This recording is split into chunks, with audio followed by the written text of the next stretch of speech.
Hello, hello. Welcome to the 5TalentsPodcast. I'm your host, Abel Pacheco. I interview the top commercial real estate investors and industry experts so you can learn from their experiences. So if you're an investor, a high W-2 earner, or real estate or tech sales professional that wants to invest in real estate without having to manage properties or leave your day job, then this podcast is for you. Or if you're already investing in real estate, but you're doing it part-time and you want to become a full-time multifamily or full-time commercial real estate investor, this podcast is for you too. You're going to learn a ton. You will learn from real-life multifamily investors and other professionals in the industry. They're going to share their blueprints for success, and I'm super excited that you're here. So I hope you enjoy the show.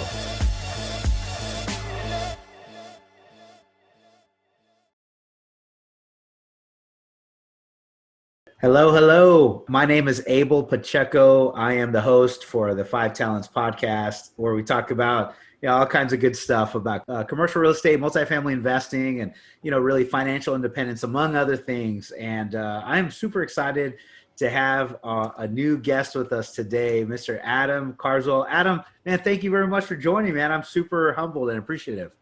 Abel, appreciate you having me on, and I love that we're starting this one off with some big smiles. Absolutely, man. I feel like I've, even though I've never shook Adam's hand, I feel like I already know, about him, who he is, a little bit about his personality. I've seen you all over LinkedIn. I've seen you really just out there. You've got a podcast and kind of, just a big presence for yourself, man. So yeah, great to meet you. And Adam, so let me introduce him. Sorry. Yeah, there might be a lag in between on our interview. So as a listener, don't worry about it. Adam's all the way in Newfoundland right now. So it is good job on the pronunciation. Good job there. Yeah, Newfoundland. A little bit different internet here and there. So you might hear one every once in a while. It'll be worth it. Trust me.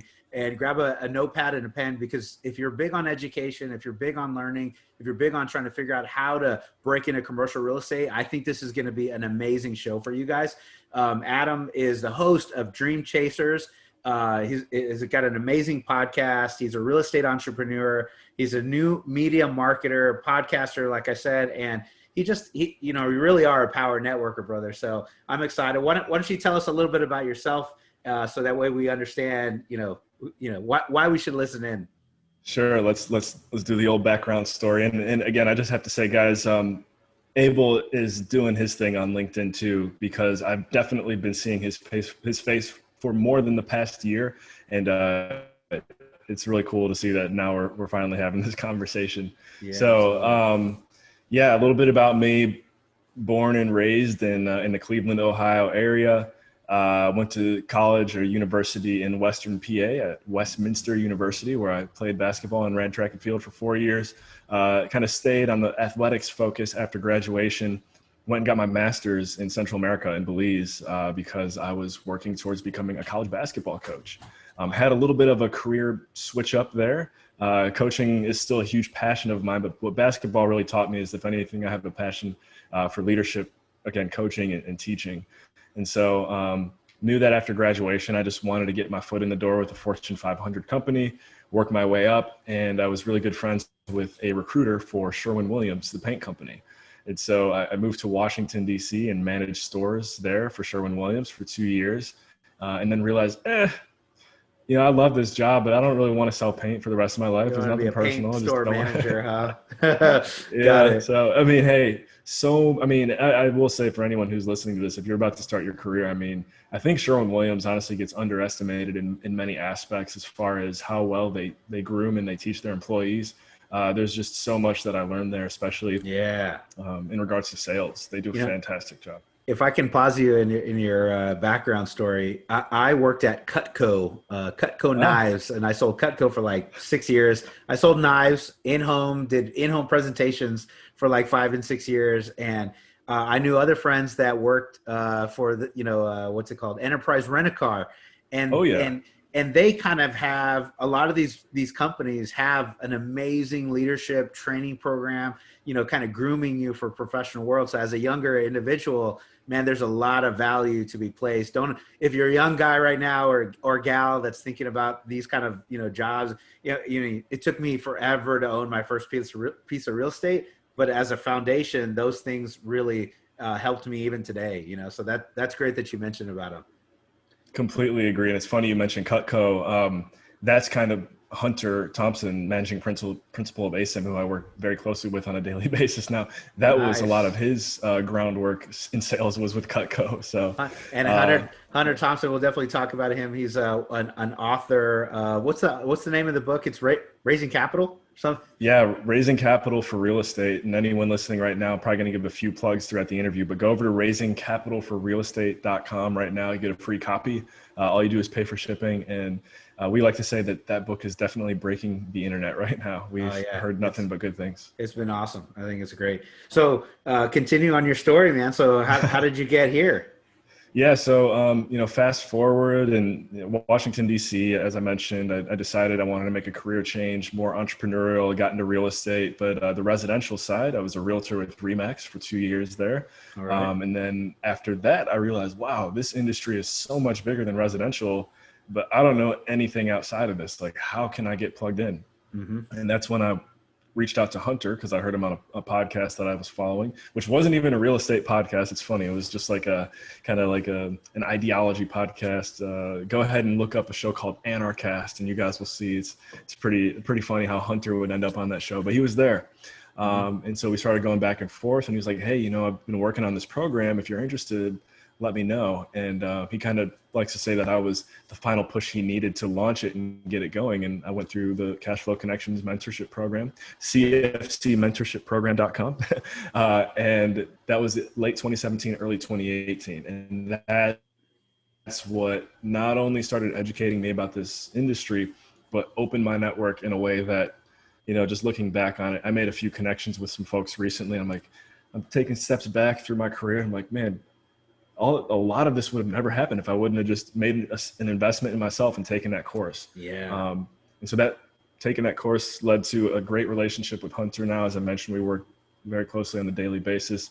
I help manage the ASIM the Cash Flow Connections mentorship program, educational platform.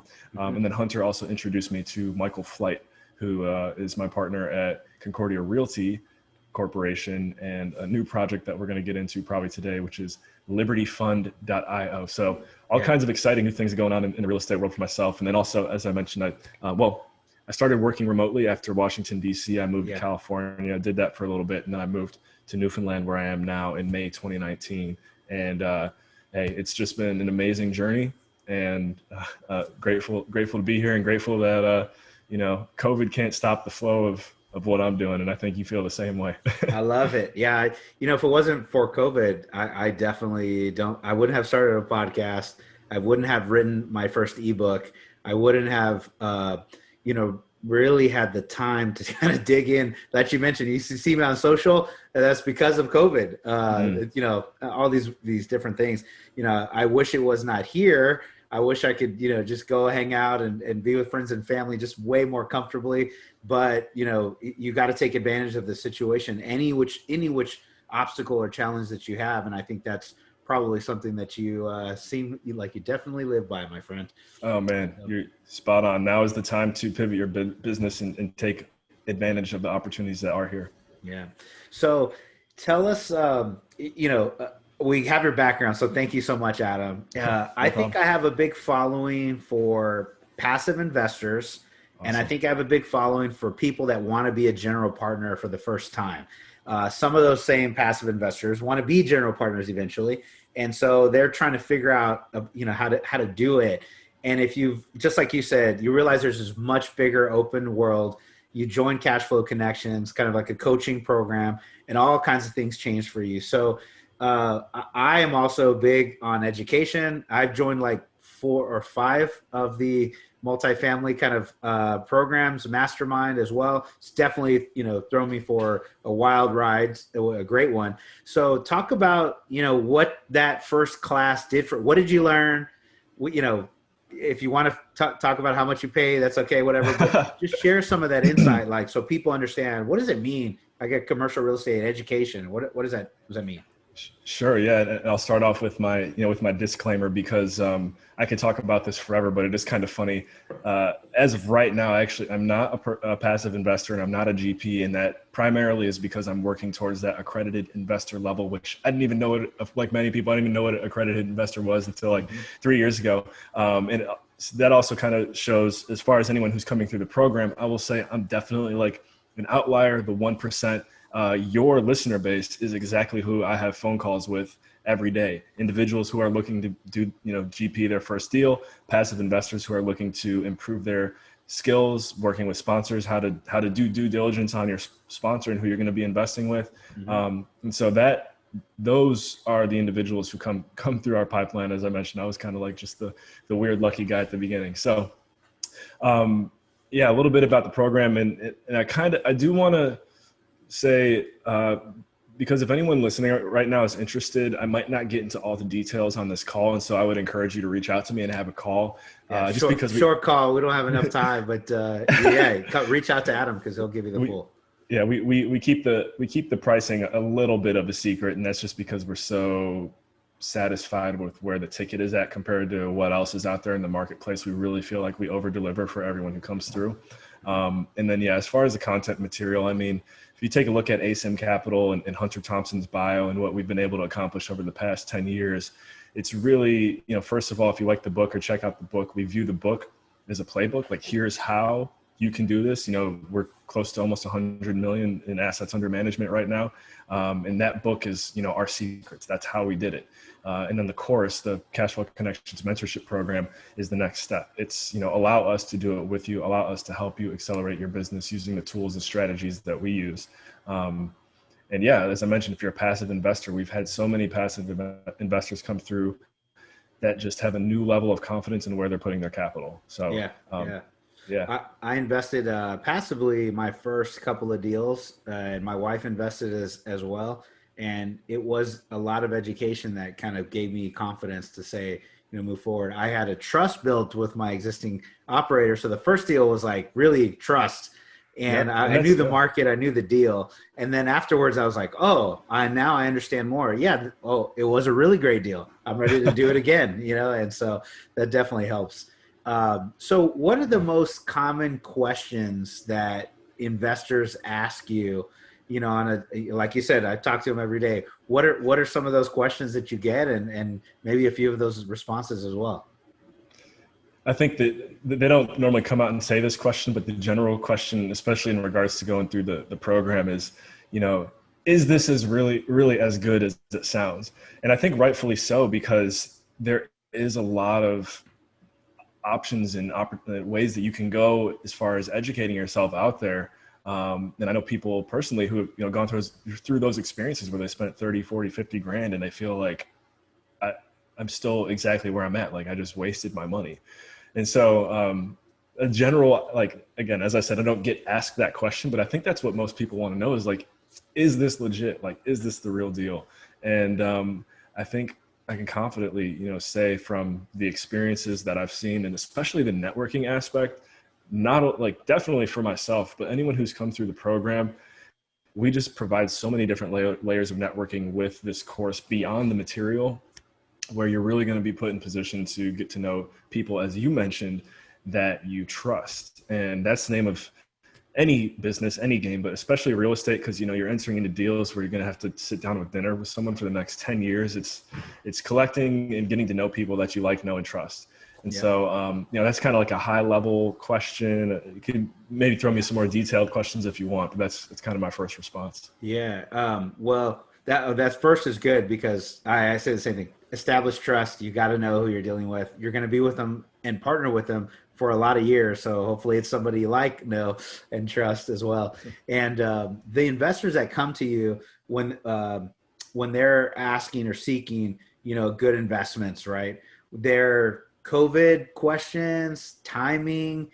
Give me some of the current, market things that you're hearing from them from their perspective. Sure. Yeah. And I guess I'll take it another level too, because I think the most valuable questions that I'm starting to see are the ones that are coming from our current and active students or alumni. Okay. That's perfect. That's perfect. That goes in line with what you're saying about COVID. I mean, we just did a presentation the other day should we be looking at deals right now during COVID? And oh my goodness, Jillian is her first name from Realty Mogul, had a great response to that. And she was kind of just like, well, yes, we understand that this is a question, like, should we or shouldn't we? But the answer is still yes. You should always be looking at deals, because if you're not, you can become obsolete very quickly in the marketplace. Brokers and relationships that you have, people might think that you just phased out. So my answer to anyone right now is, as COVID's going on, should you still be looking at deals? Yes. If anything, now it's time to just practice looking at deals, practice your underwriting, up your education and your knowledge. And, you know, one topic that we go into a lot of detail in the course about, and this is where Hunter's expertise comes in. I kind of just play the messenger at this point. Yeah, you're soaking it up, man. You're soaking it up and dishing it back out. So we look forward to it. Structuring a fund of funds. I just got to say that seems to be like within our group, and especially for individuals coming in, everyone wants to know how to do it. And we've been able to do it very successfully over the past few years. And so, yeah, structuring a fund of funds is definitely something that's hot right now, and we love educating people on. Yeah, everyone wants to know how to put it in. And if you're, you know, new passive investor or new general partner, that fund to fund, basically you're creating one fund where a lot of investors can throw in the deal, and you're trusting that syndication team or the managers of the fund to go put money into many multiple deals or diversify in a fund of itself. And so whether you're doing deals on your own or going to look at other opportunities to invest in, that's the goodness of a fund, right? And the managers kind of decide how that goes, right? Absolutely. Yeah. I mean, that's the general idea of it. And it makes me think of a few other things here that I might resurface, but I want to know if you had, you know, any other questions. Yeah. These are good questions. I think they're good starting points, right?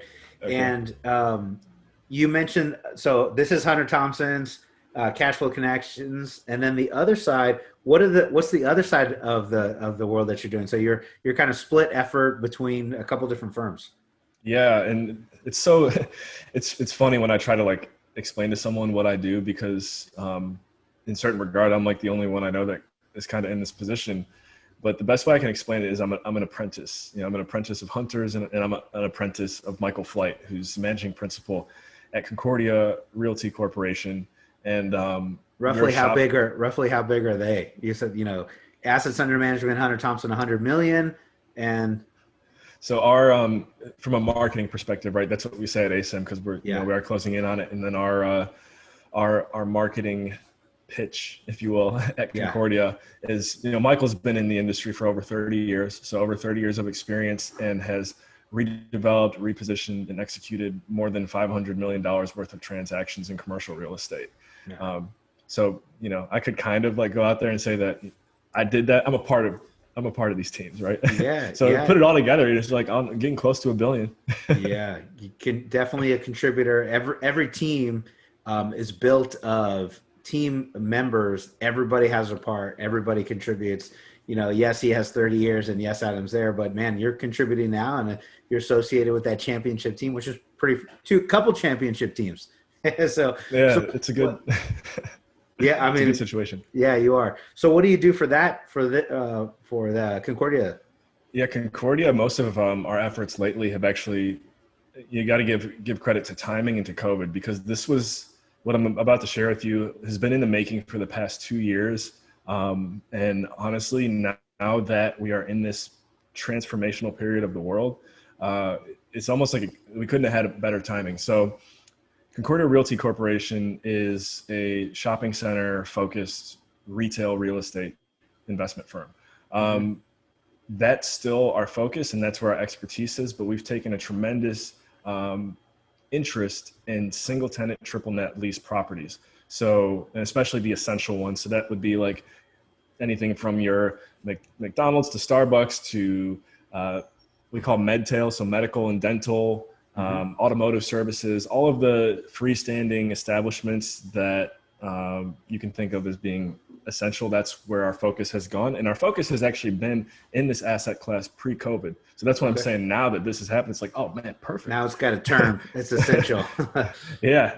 Now they have this new term, essential. Exactly. So with all these essential services that have these retail properties, we're working on putting together a portfolio with a security token offering.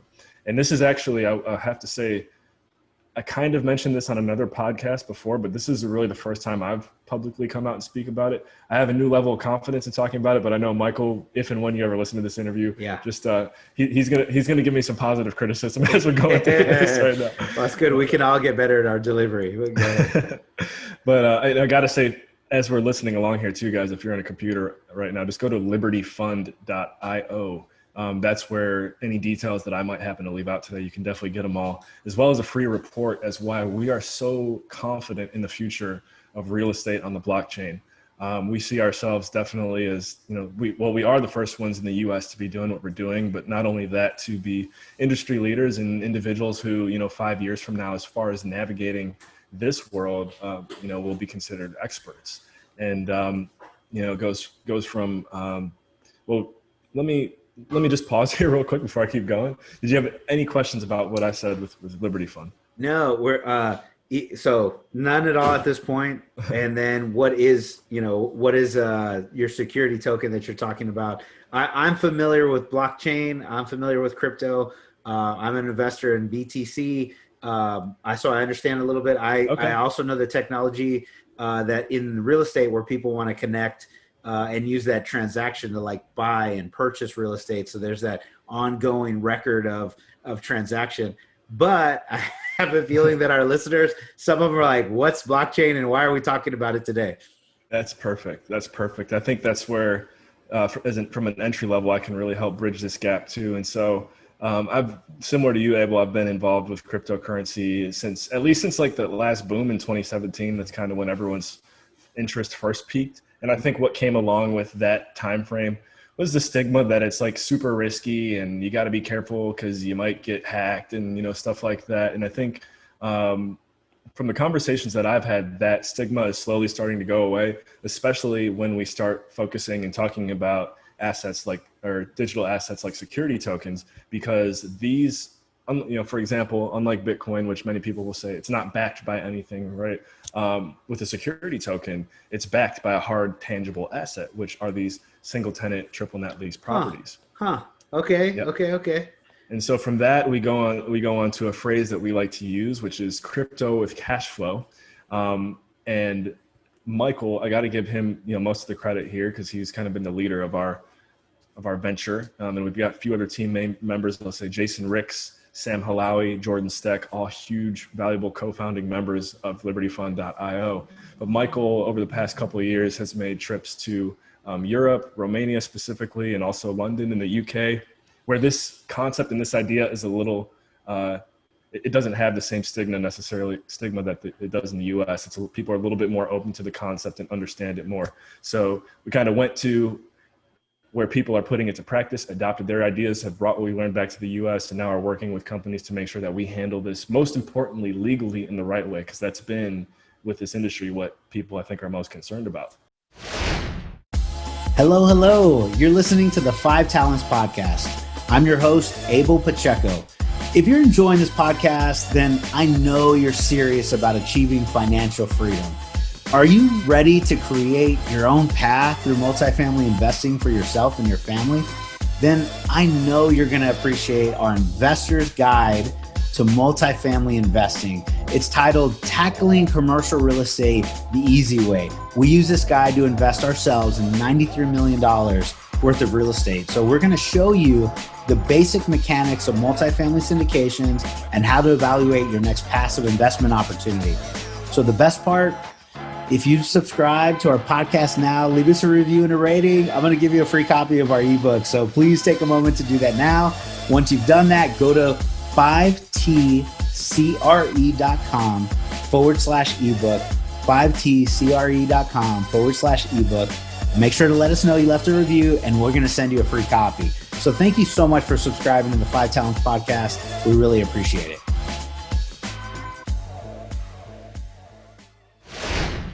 Yeah. So when is it out now or is it coming out soon? So it's all about when we go live with this interview.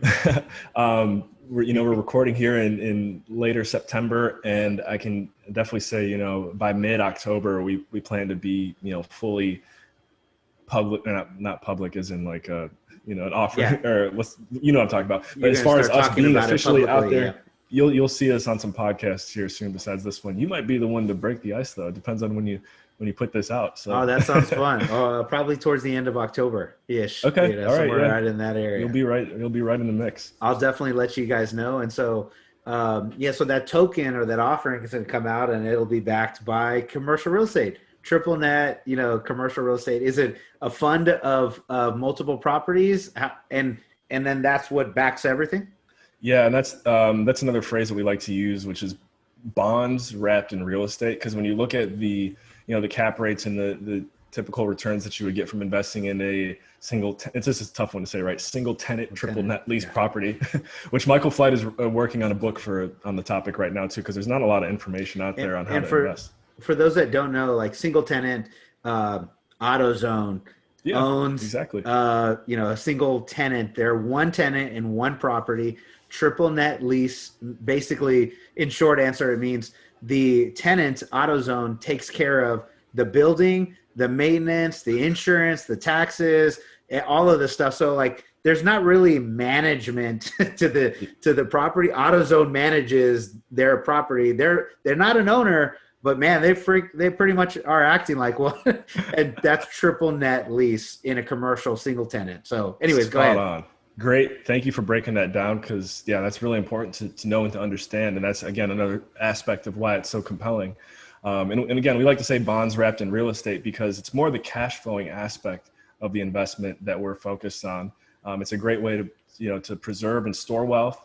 And then it's like I said, we got the phrase crypto with cash flow, and some of the partners that we're working with on the distributions. Again, this is where like my technical knowing of how it all works isn't quite there yet. Yeah. But I mean, we have companies that we work with where their investors are getting their returns. For example, someone said the other day, 75% in fiat and 25% in the cryptocurrency of their choice, which is really, pretty much unheard of to this day. Yeah.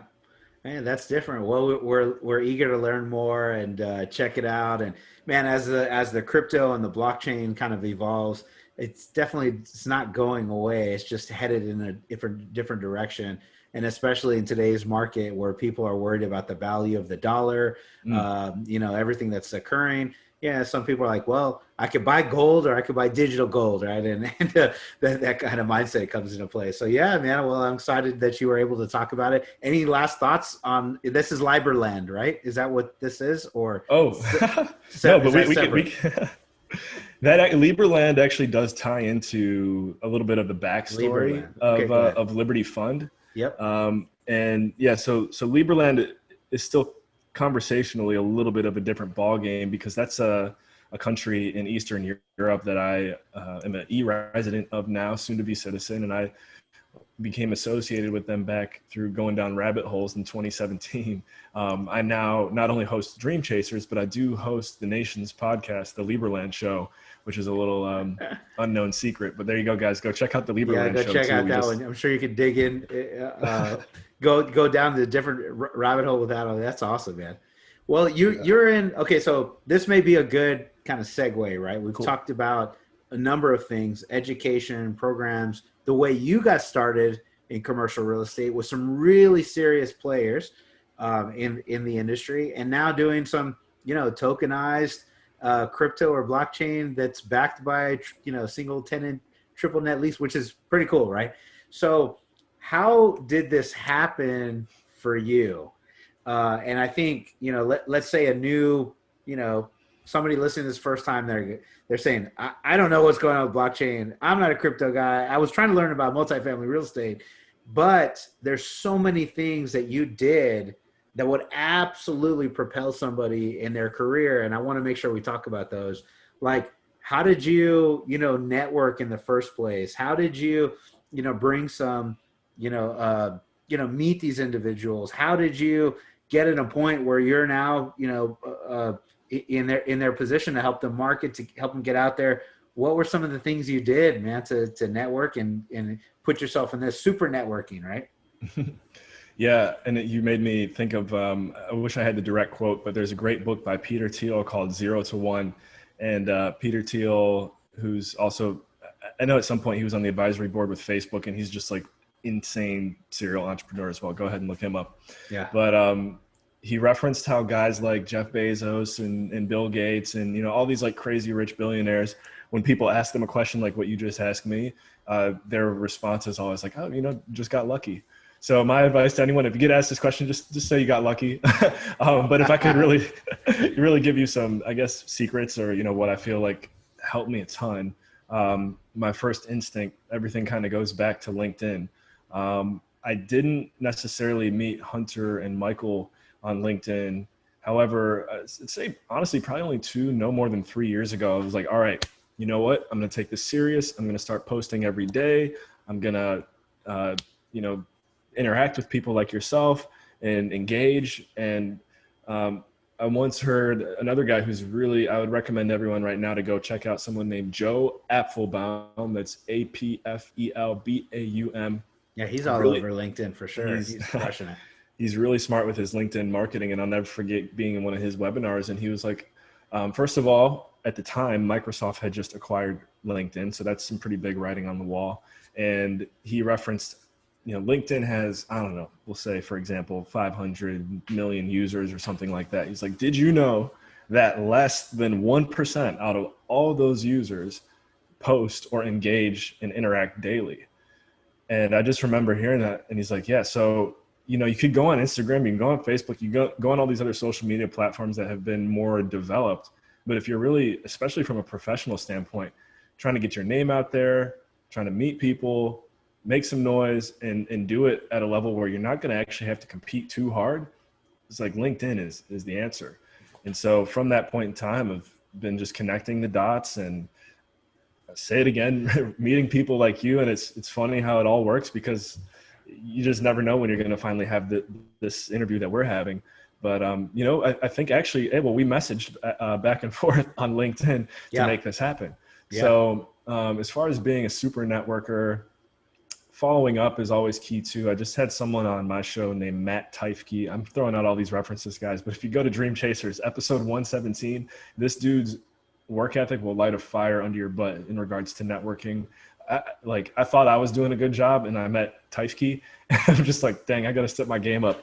But he's, like you said at the beginning of the interview, Abel, like, he's always like, how can I be of value to you? Before I even like ask anything of him, his first thing is, how can I be of value to you? And I think when you have that approach and you're good at following up, it's just a matter of time before you really get to where you want to go and beyond. Yeah. Yeah. That's so key. Even before, you know, the digital age today, you know, before LinkedIn, before Facebook, that approach of following up is a very old school mentality. It's an old, you know, it's nothing new. I've been in sales forever. I've been in sales since I was like, I don't know, a teenager, right? But literally professional sales. So like 10 years ago? Like 10 years, you know, maybe 15 tops, right? No, so I'm 41 today, and my first really sales job, out telemarket, whatever you call it, I'm like 18 years old and been in sales pretty much all my career. And what I would tell my guys constantly is, man, the money, the dollars, the profits in the follow-up, you know? So you have to continue doing so. But in today's age, you know, with LinkedIn, with social, it's so much easier. You said 500 million people, whatever that number is, then think about 1% of those people that are actually posting constantly, where Facebook is probably not like that. It's probably like, you know, half of the people are posting every day or something crazy. So you get lost in the mix. And LinkedIn, you stand out like a champion, right? And so people want to know who you are and what you do. And if you can continue to do that, establish a relationship and then continue going, man, I've had amazing opportunities by just reaching out to somebody and saying, hey, I noticed this, I saw that, I followed you here and wanted to connect. And, you know, I've had many multiple opportunities for like even my multifamily opportunities where people said, hey, would you like to partner with me? Do you want a piece of this $15 million deal? Do you want a piece of this $10 million deal? Would you like to join us for this, you know, 30 million project? And I'm like, I didn't realize I was going to have to be in a point where I said no to more things that I'm saying, you know, yes to, but that's because of the networking portion. It's amazing. And that's a great place to be. And I think that's from a success level, we're always striving to get to that next level. But once you start getting to a point where you do notice that you have, hey, wow, I'm actually saying no way more than I'm saying yes. Mm-hmm. To me, that's an early sign of success. And I find it relatable, and it's good to hear that, you yourself have just said, yeah, sorry, I got to turn down deals now. That you're doing the right thing. Definitely did not think I was going to be turning down deals 2 years ago. But anyways, it's awesome. And that's the power of networking. So I'm not going to let you off the hook here for a minute, because it's one of those things that you said. Normally people say, hey, I got lucky. Hey, I got connected with the right person. And I am a fan of that, that definition of lucky just means preparation and opportunity met. You were prepared. You did certain number of things that preparation met the opportunity, and you got lucky, right? So tell us some of the tactical, strategic steps that you remember doing, when you first started getting social, and then maybe like up till today. What are those things that you actually do? Okay, two things come to mind. This one's more tied up with following up. I'm just going to write it down before I forget, because this is a story that I shared with someone the other day, and I realized I haven't had it on a podcast yet. So perfect. As far as following up, you can actually be, obviously the one-on-one follow-up is key and something that you should always strive to do. But a great way to keep in touch with people is to start building out your email list. If you're listening to this and you don't have any type of email list set up now, it's honestly so easy to do. And you can even hire, a VA to manage it for you. I have a VA. I feel weird calling her my VA because we're such close friends now, but her name is Rena. She's definitely just, my go-to assistant, and she manages my email list for me. She puts together my newsletters. I mean, obviously I'm contributing to them, right? But she just makes sure everything is systematized and flows so smoothly, does a great job with my podcast. And the best part is, once I get your email or someone's email, I'm following up with them at least once per week.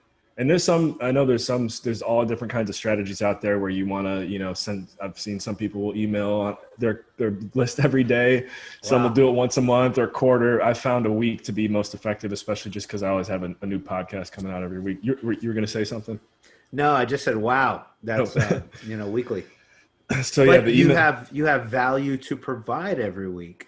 It's a difference between, hey, a sales pitch, hey, a request, hey, whatever that is. It's like, here's value, here's value, here's value, here's value. Yeah. Great point that I didn't even look at it that way, but it's true. I mean, any email, if you want to be on the Adam Carswell email list, send me an email at Adam@carswell.io, or even better, you guys can hit up my buddy Rena @carswell.io. We'll get you on. Thank you, Rena. Get you on the list. She's gonna love that. Thank you, Rena, for working so hard. I have an Ellie that works really hard. She's my remote employee as well. So she crushes it. She's a partner for me, and she does a lot of the same things you do. Yeah. Rena does for you. Yeah. So yeah, adding value. That's the name of the game. And if you're doing that on a weekly basis, monthly basis, whatever. I was actually thinking about this the other day myself. I'm like, you know what? I don't think I've actually ever made like a straightforward sales pitch on my email list, which is fine. The cool thing is, like, man, I'm looking forward to the day that I finally do, because I think it'll catch everyone's attention just because. Yeah, you don't do it. We're always adding value. So, a part of that comes with having a podcast like we do that makes it a lot, I don't know if easier is the right word, but you're always going to have something you can share. If you're not interested in podcasting, you could always look into like some type of vlog or even blog articles, something to just be top of mind with the people that are in your network. It's just a really effective way to do it. And then I had that another story on like best practices, but I don't know if you had any other comments on the email. Well, I mean, I do. I want to hear the next nugget, but just, the last comment would be, we're winding down here too, right? Yeah. Start grabbing your name and emails. If just because they're on like your listeners, your followers, your connections are on Facebook or LinkedIn. You never know. They could change the platform, lose all of our contacts, and it's gone. So unless you convert over to like a personal email, that's basically what your business is going to be built on, if you're going to be networking like crazy and be a super networker. And then the value is, before you're asking for anything. So yeah, that's good. And then if you have if you can create content, like if you're a good writer, a blogger, a video blog, whatever. The reason I liked podcasts is like, oh, this is easy for me to meet people. I like talking, I like hearing, and I'm going to be sending this out like crazy, right? So that was the platform that I chose. But if you can create value, that's what you want. But anyways, go ahead. Sure. What's this next point, man? Yeah, and this is a quick one before the next one. Okay, you just reminded me, Hunter. I've heard him say this one a handful of times, and it was, the reason why him, myself, probably you are such strong advocates of podcasting to anyone who's like on the fence and thinking about doing it is because imagine if you had a show, you record 100 episodes and something goes wrong and you find out once you got to the 100th episode that no one's even listened to your show. At the end of the day, you've still had 100 valuable conversations with people that you normally probably wouldn't have had that type of conversation with had you not had the show. Therefore, you're always going to become smarter by having your own podcast. It's definitely been an educational moment for me to interview, 25 to 30, even right now, $100 million plus real estate holding individuals. I'm like, okay, how did you do it? What did you do? And what can I apply? Yeah. It's my graduate program for me. So I'm excited about learning from everyone. Sure. And so this is a little bit, I just think back to when I was in university. In my first 2 years of school, I actually didn't know what I wanted to do, but I decided I wanted to get into international business. And so the school set me up with a few shadow gigs where I'll never forget, I shadowed the CEO of Grove City Hospital, and he kind of sat down with me and walked me through what his day is like, et cetera. And he's like, so, tell me why do you want to do international business? And long story short, I kind of said to him, like, I think it's respectable and say the exact words, but it kind of sounds sexy. I think that's the direction I want to go. But he's like, well, you were just telling me how much you love, especially back then when I was 18, 19. So you were just telling me how much you love making videos and doing your YouTube thing and recording this and recording that. He's like, I think you should consider focusing your future on that, because if that's really what you enjoy doing, as the phrase goes, you'll never have to work another day in your life. And I guess I would say that speaking right now isn't the only thing that I do, but it's just carried me so far. And knowing that that's where, video, audio, and just being on camera is where my passions lie. I've always kind of kept that a part of my life. And I do think that working with Michael and Hunter, it is going to get to a level one day where, I get this from Hunter, but all we got to do is show up and speak and we're good. So, working towards that goal. And that's just my advice to anyone out there. Make sure you really focus on what you enjoy doing the most. I know you hear that all the time, but hopefully this is like the final push that some of you need, and go after, what you really enjoy doing. Yeah, that's awesome, Adam. Thank you so much. Well, before I forget, where can people reach out to you? You've dropped a number of things. What's sprinkled? You got to go back and they're all over. You got to rewind them all. What's the easiest way to get into your world? Should we follow a podcast and then you'll tell us all the different places, or what do we do here?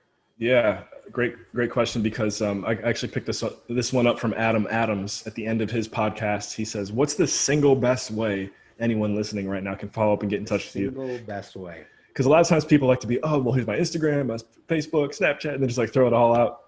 Single best way to follow up and get in touch with me, and I'll explain why this is actually personal. I'm going to say go to my website, carswell.io. When you get there, it's a picture of myself and my brother Paul.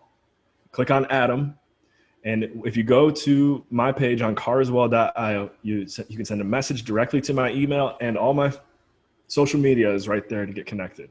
So, nice. You can connect with me however you prefer. You can see them all.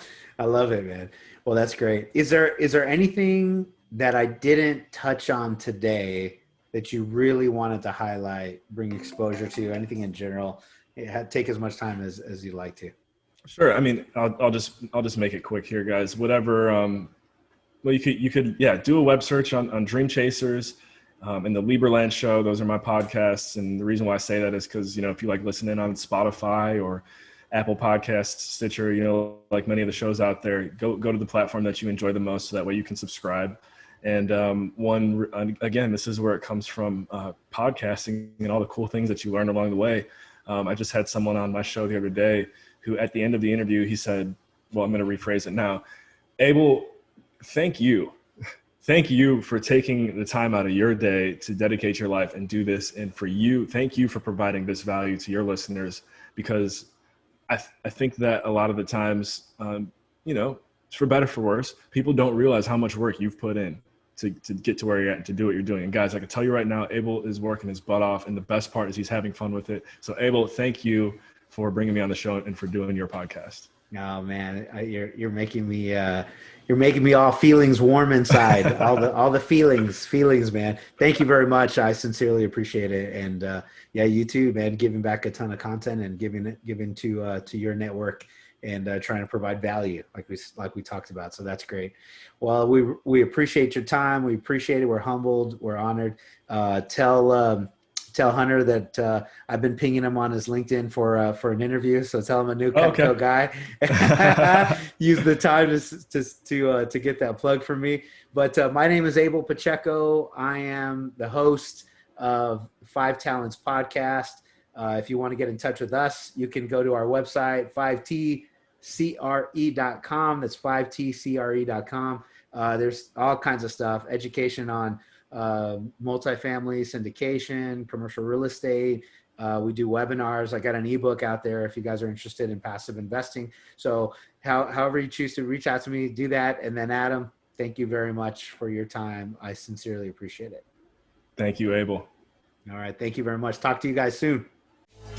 Thank you for listening to this episode of the 5 Talents Podcast with your host, myself, Abel Pacheco. Each week, we're going to bring you interviews from industry experts and commercial real estate investors who follow their dreams and achieve massive success. Before you leave, let me ask you a few questions. Did you enjoy this episode? Did you learn something valuable? Was your mind stretched to what's possible and what you can achieve? Do you want other experts just like the one you heard today? If you answered yes to any or all of those questions, then please take a moment to subscribe to the 5 Talents Podcast, give us a 5-star rating, and most importantly, leave us a written review. Tell us what you liked, tell us your favorite guest, give us any feedback. I'm excited to learn and improve so you can get a more valuable show. So thank you again for subscribing to the 5 Talents Podcast.